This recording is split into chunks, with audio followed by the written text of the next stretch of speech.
Hello there, Drew Anish of Whiskey Lore, and time for another edition of Truth or Lore. And today we are going to be digging into the story of the father of bourbon, Elijah Craig. Is he the father of bourbon? Is he not? We're going to get a little closer to the truth, I believe. And I'm also going to be doing a tasting because I have a treat. I have a 10-year-old bottle, not saying the whiskey is 10 years old, saying that the bottle itself is 10 years old, of Elijah Craig. This is before they started putting the words father of bourbon on their bottles. That's how old this is. And I'm going to do a taste comparison between it and, oh, here it is, my little mini that I got of small batch. And I'll tell you why I got a mini of it is because after I tasted that one, this one, I didn't want a full bottle of it. It's good, but we'll kind of dive into the story behind that here in a little bit and do that tasting. But let's talk about Elijah Craig and the story of the father of bourbon. Now, Elijah Craig was a Baptist preacher, and he was born in 1745 in Orange County, Virginia.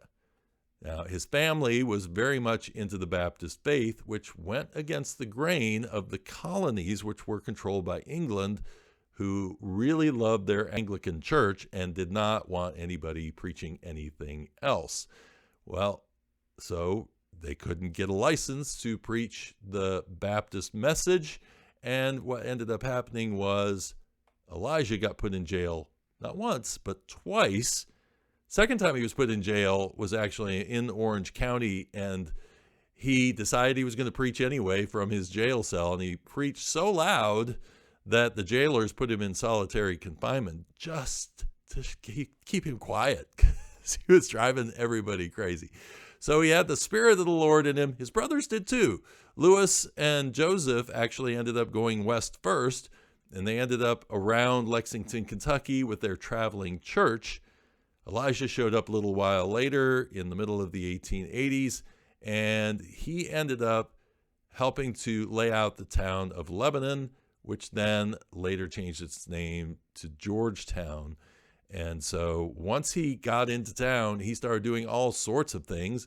He established a school there, Craig's Academy, which was the first classical school west of the Alleghenies, so they say.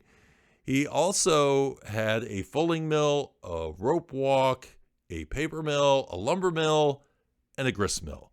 The grist mill is where we get into the story of making whiskey, because the grist mill was a place where the community came with their grain and they would have it processed.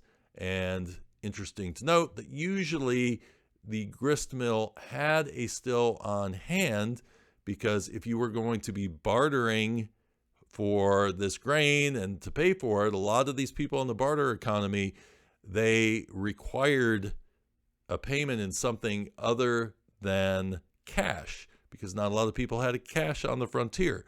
So what did you do? You bartered with your whiskey. And so Elijah Craig would have been converting some of their grain into whiskey for payment. Does this mean he was a great distiller? Does this warrant the name Father of Bourbon? Well, the Father of Bourbon tag actually comes from a technique that was said to be used by Elijah Craig that happened completely by mistake, which was barn burns down or partially burns, and it burned some of his barrels. Miraculously, somehow it only burned the inside of the barrels, and so Elijah decided to put his whiskey in it because he was too cheap to buy new barrels. And so he ends up, which he probably was making his own barrel since he had a lumber yard, and it probably wasn't going to cost him a lot to make a barrel.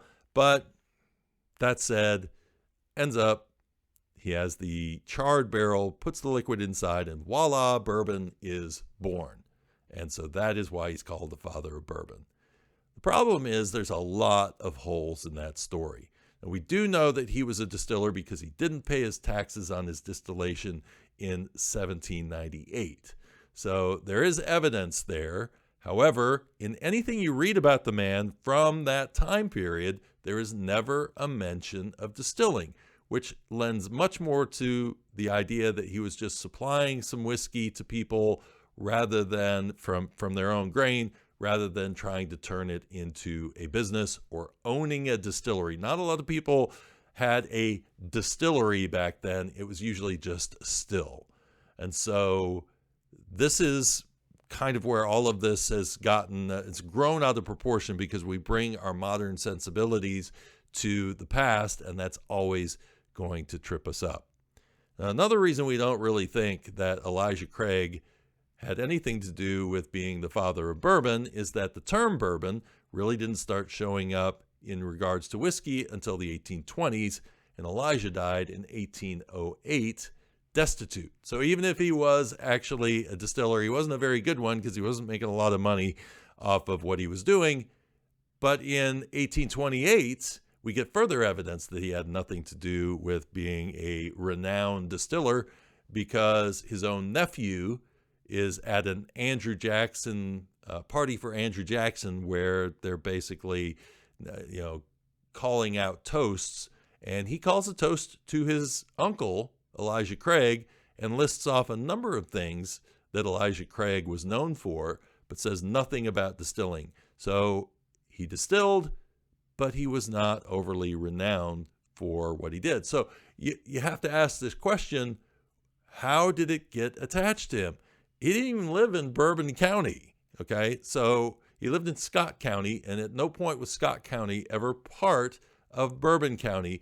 There's this story that Bourbon County was a large county that got sliced up into smaller counties, and so a lot of whiskey got associated with that. Well, here's the thing. Bourbon County was only established in 1785, right before Elijah Craig moves to the area that is now Georgetown. So Bourbon County didn't even really have enough time to get a reputation for making whiskey by the time that Elijah Craig showed up. So why would he call his whiskey a name of another county that he doesn't even live in?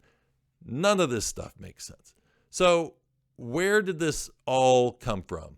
Well, really the first mention of Elijah Craig as the father of bourbon comes from the Louisville Courier-Journal in 1954 in a Sunday paper, little magazine that they put in.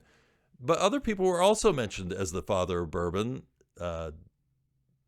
James Crow, Old Crow fame, he also had been tagged with father of bourbon in the years preceding the establishment of an Elijah Craig whiskey. Now, this is the other thing. If you think that Elijah Craig is some old-time recipe from the 1780s, it is not. It actually is a product that was developed in 1986, shortly after Heaven Hill came out with Evan Williams, which is another distilling name that has a lot of lore around it. Well, a couple of years later, they've got another whiskey they're going to release, and they decide to go with the name Elijah Craig. However, they did not call him the father of bourbon, which is an interesting note. Now, where then after that do they start using the name father of bourbon? Well, obviously after this bottle that I have right here, which has no mention of father of bourbon on it. So 2016 is around the time that they started putting father of bourbon on a bottle. So it's new to them, even in terms of a tale to tell. So how did we get to this father of bourbon story? Well, it turns out that there was a professor at Georgetown College who was celebrating the arrival of Elijah Craig to the area 200 years before and the establishment of Craig's Academy. And so this is where he decided to do a one-man play, and it was all about the life of Elijah Craig. And according to George McGee, the professor, what he did was he contacted some family members, and this was oral tradition within the family. And if you've watched me for any period of time, you know what I feel about oral tradition. There are elements of truth to it, but it's not necessarily something you want to take to the bank with you. And so this idea of the barrels burning on the inside or fish smell or all of that stuff, it's fun, but there's really not any measure of factual proof that we can find on it. So I won't dismiss it 100%. But whatever he was making, even if he was using charred barrels, which the first evidence of that in Kentucky doesn't really show up until the 1820s either, well, then, I still have a hard time connecting the two when he was a distiller that didn't really have any reputation that I can find in a newspaper of that time at all, and it really wasn't mentioned until well after his death. So this is the story of Elijah Craig, father of bourbon. Sorry, no. We need good stories in whiskey, and so it's a fun story, but there's really no evidence or point of truth to any of it that I can find. Let's do some tasting. Let's celebrate that we have busted this lore wide open. If you want to read more about it, Chapter 17 in Whiskey Lore, available on Amazon. That's my sales pitch for the day. I don't know how well you can see this. It was funny because I had my friend actually come out and pour me so I could do a blind tasting of these, and I made the mistake of looking because this is, to me, obviously lighter than this, significantly lighter, and there's a reason why this is significantly darker than this whiskey, and it's written on the back of the bottle, and I will get to it in a moment. But let's first do a nosing. There's a nice little nuttiness to this. It takes a little bit of a whiff to get in there. Like, say, 94 proof does tickle nostrils just a little bit. Your normal vanilla notes coming through, along with that slight kind of oaky note. Maybe a little hazelnut. Those are most of the scents that I'm getting out of it. Cheers.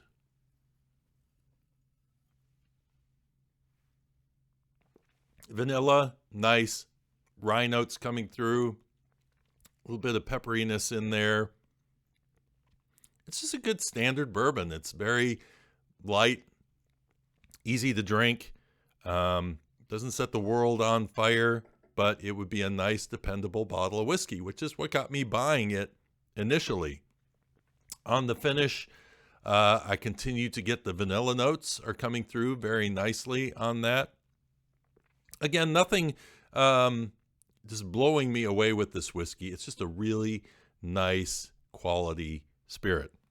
Now, here's the other one. This is the 12-year. Yep, I gave it away. If you read the back of the bottle, it will tell you that this is Perfection Takes Time.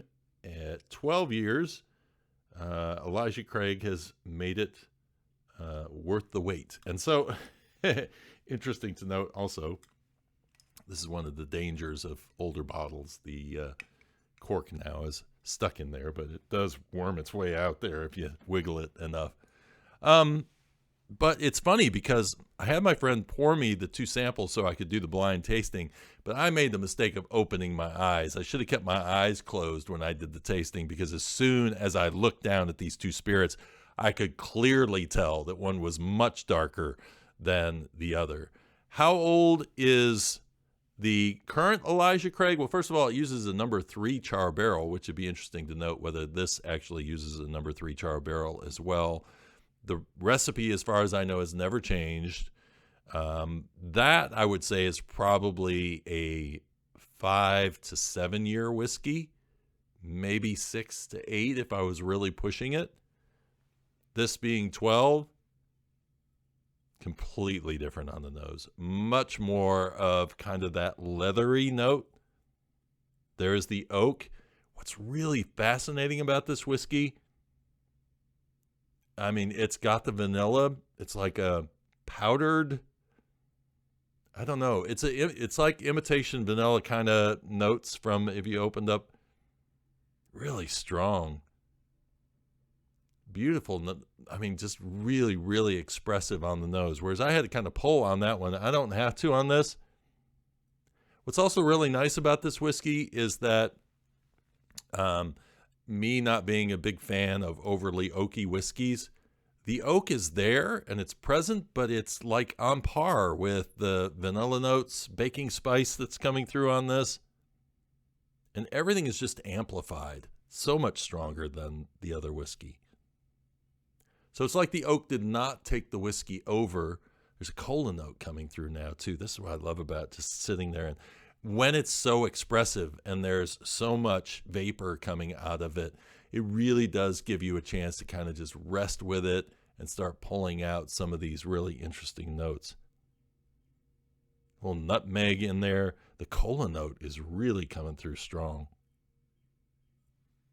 Cheers. The barrel doing its job. A little more tannin in that.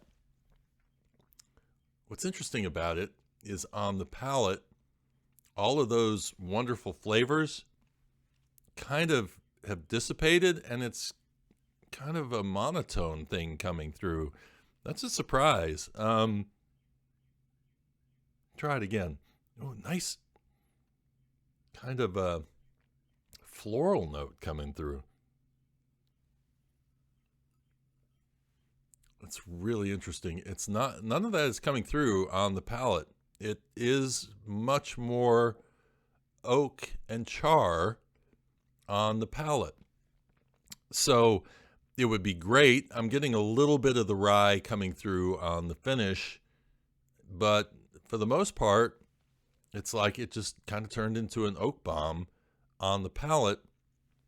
And the finish, I'm just kind of left with this kind of, if you are a fan of burnt toast, it kind of has that kind of a flavor to it. So it's interesting, because if you asked me after this second tasting, which one I would prefer, I definitely prefer nosing the 12-year. But when I go to the finish, this is so much more clean. So if I want to just have something that I can enjoy drinking while talking with friends, and I don't want the whiskey getting in the way, I might actually go with the newer version of the whiskey rather than the old. So, I mean, this is the fascinating thing about whiskey. Your expectation may be, and honestly, I tasted this the other day, and I thought even on the palate I was appreciating this. It could be the fact that maybe because I tasted this one first the other day and today I'm tasting it second, that is somehow showing me that on that first taste there was more dimension, and it's making the lack of dimension on this version really enhanced even more. Whereas if I try to taste it in another direction, I may have a completely different experience, or the frame of mind I'm in at the time. But I was really looking forward to sipping this the second time because I enjoyed it so much when I had it the other day, and especially this time enjoying all that was coming through on the nose. But that's the thing with whiskey, and you never know. And sometimes whiskey can be a little different from day to day, and whether that's you or the whiskey, that's the greater question. I hope you enjoyed this little dive down into truth or lore and this idea of Elijah Craig being the father of bourbon. When people bring it up, you'll have a little ammunition to say, yeah, that's... It's always fun to have that. And until next time, cheers and slanjava.